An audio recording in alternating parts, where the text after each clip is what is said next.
जय श्री राम। जैसा कि आप लोगों को विदित होगा कि नव वर्ष चालू हो चुका है अंग्रेजी के महीने से। तो जैसे अंग्रेजी के महीने से नव वर्ष चालू हो गया तो हर साल क्या होता है कि लोग अपने भविष्य को लेकर के कि कैसा साल रहेगा, कैसा क्या रहेगा, इनको लेकर के बहुत ज़्यादा उत्साहित रहते हैं, जानने के इच्छुक रहते हैं।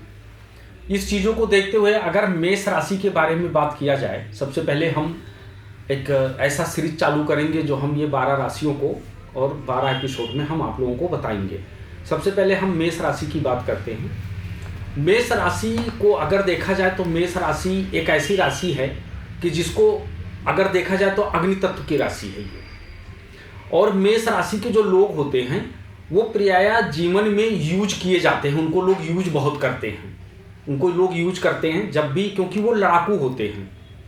क्योंकि मेष राशि का हिंदी में अगर देखा जाए तो मेष माने भेड़ होता है और भेड़ा हमेशा लड़ाई पे ज़्यादा यकीन करता है। तो वो ऐसे लोग जो होते हैं, मतलब ऐसे राशि वाले लोग, तो वो एक लीडर के तरीके से होते हैं और लोग उनको यूज करते हैं। दूसरा चीज़ क्या होता है कि वो अपने जीवन में बहुत संघर्षशील व्यक्ति होते हैं, बहुत संघर्ष उनके जीवन में होता है, बहुत संघर्ष करके वो आगे बढ़ते हैं।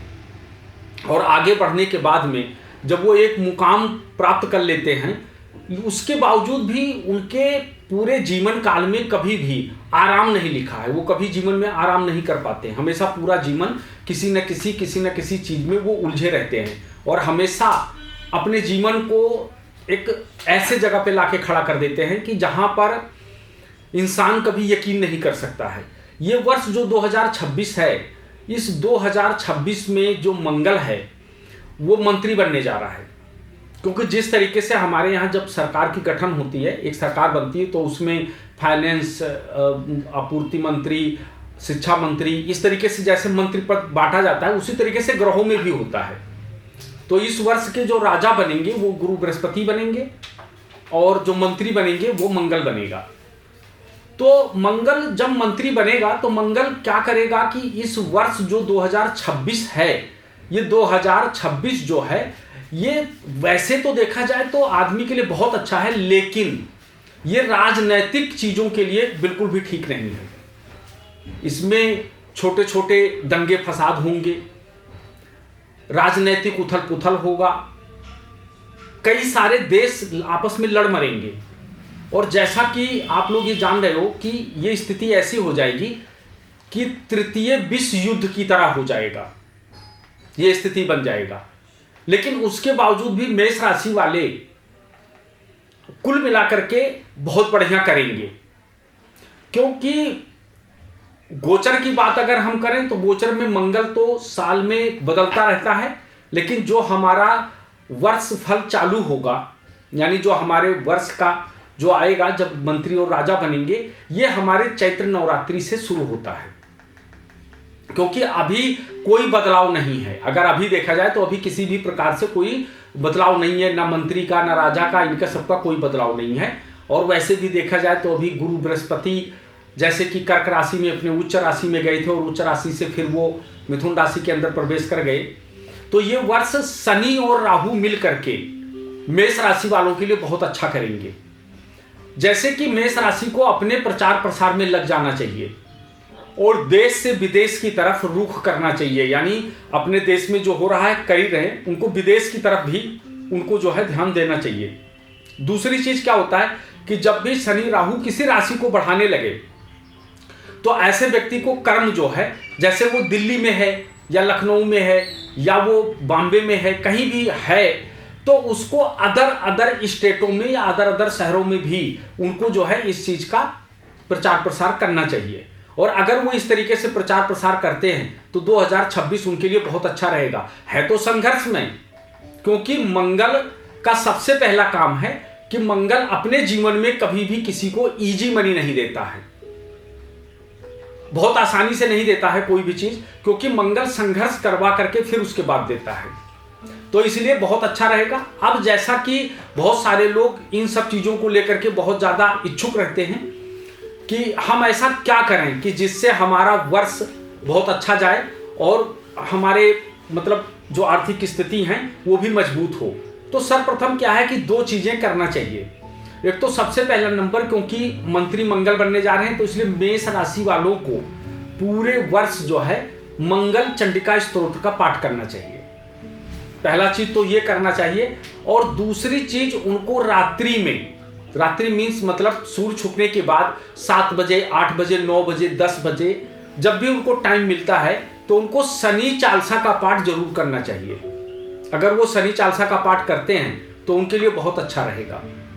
और दूसरी चीज क्या है कि बहुत सारे ऐसे राशि, देखिए हमेशा मैं एक चीज कहता आया हूं अपने एपिसोड में कि हमेशा राशि किसी की भी मेष हो, लेकिन उसके ऊपर डिपेंड नहीं करता कि राशि के ऊपर डिपेंड करता है। सबसे ज्यादा जो तुम्हारा डिपेंड करता है महादशा और अंतरदशा, कि तुम्हारे ऊपर क्या महादशा चल रही है और उसका अंतरदशा क्या चल रहा है, इसके ऊपर सबसे ज्यादा डिपेंड करता है। कोई राशि बहुत बढ़िया चल रही है लेकिन पता चले कि उसका मार्केस की महादशा चल रही है, तो उसको पूरे वर्ष उसको पीड़ा झेलना पड़ेगा। लेकिन किसी के कुंडली के अंदर ऐसी महादशा चल रही है जो उनके धन प्राप्ति का है, तो उनको धन खूब देगा। किसी के कुंडली में ऐसा योग चल रहा है कि उनको वाहन प्राप्ति का, लग्जरी चीजों को एकत्रित करने का, तो उनको वो चीजें मिलेगा। और किसी की कुंडली में राजयोग चल रहा है तो वो राजा बनेगा, मंत्री सांसद बनेगा, विधायक बनेगा, आईएएस पीसीएस बनेगा। तो ये चीजें जो होती हैं राशि पर मत करिए, क्योंकि मैं अक्सर देखता हूं लोगों को, लोग आजकल बहुत ज्यादा राशियों को बढ़ा चढ़ा के बातें कर रहे हैं, परंतु क्या होता है कि पूरा वर्ष बीत जाता है और ऐसे लोगों के पास कुछ होता भी नहीं है, तो वो बड़े निराश होते हैं। तो इसलिए राशि पे नहीं जाना है। सर्वप्रथम ज्योतिष जो है वो हमेशा एक ही चीज कहता है कि आप कर्मयोगी बनो, आप कर्मयोगी बनो। तो जब कर्म करोगे तो आपका भाग्य भी साथ देगा और आपके जीवन में सब कुछ बढ़िया रहेगा। अब अगर हम जब भी कुंडली देखते हैं, किसी की भी देखो कुंडली, मतलब किसी का भी देखो, तो उसमें जो कर्म भाव का स्वामी होता है काल पुरुष की कुंडली से, वो शनि होता है।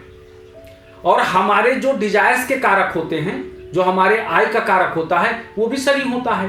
तो कुल मिला करके जो व्यक्ति कर्म करना चाहते हैं, पैसा कमाना चाहते हैं, तो उनको शनि का पूजा जरूर करना चाहिए।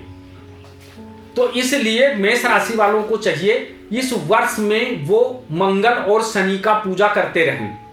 साथ साथ में क्या होता है कि शनि के लिए सबसे बढ़िया रेमेडी क्या है, शनि टाइम है और टाइम का वो बड़ा पंक्चुअल है। आप कभी भी किसी को टाइम दें तो उस टाइम पर उससे जरूर मिलें।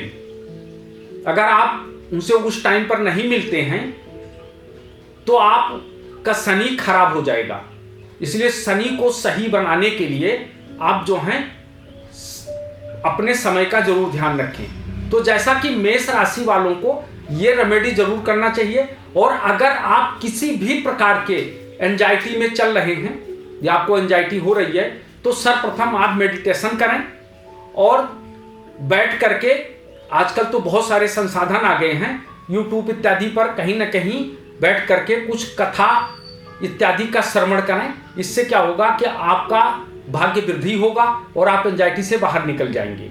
तो इसलिए मेष राशि वालों के लिए बहुत अच्छा साल है, बहुत बढ़िया साल है। सिर्फ आपको कर्म करने की जरूरत है।